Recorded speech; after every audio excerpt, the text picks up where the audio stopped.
ಮಾದಕ ವಸ್ತುಗಳ ಚಟವು ಒಂದು ರೀತಿಯಲ್ಲಿ ಜೇಡರ ಬಲೆ ಇದ್ದ ಹಾಗೆ.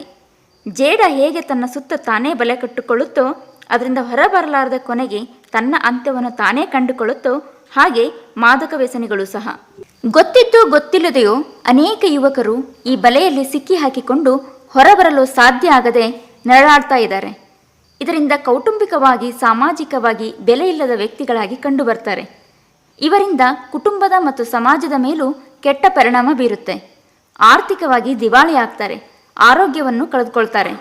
ಈಗಂತೂ ಹೈಸ್ಕೂಲ್ ವಿದ್ಯಾರ್ಥಿಗಳು, ಕಾಲೇಜ್ ವಿದ್ಯಾರ್ಥಿಗಳು ದೇಶಕ್ಕೆ ಸಂಪತ್ತಾಗಬೇಕಾದ ಇಂದಿನ ಯುವಜನತೆ ಕುಡಿತ, ಬೀಡಿ, ಸಿಗರೇಟ್, ಜರ್ದಾ, ಡ್ರಗ್ಸ್ಗಳಂತಹ ಚಟಕ್ಕೆ ಬಲಿಯಾಗುತ್ತಾ ಇರೋದು ಕೇವಲ ದುರಂತ ಅಷ್ಟೇ ಅಲ್ಲ, ಭವಿಷ್ಯದಲ್ಲಿ ಆತಂಕವನ್ನು ಪಡುವಂತೆ ಮಾಡಿದೆ. ಮಾದಕ ವ್ಯಸನ ಎಷ್ಟು ಅಪಾಯಕಾರಿ ಅನ್ನೋದ್ರ ಬಗ್ಗೆ ಡಾಕ್ಟರ್ ಪ್ರವೀಣ್ ಗಂಗನಹಳ್ಳಿ ಮಾತನಾಡಿದರೆ ಕೇಳೋಣ ಬನ್ನಿ.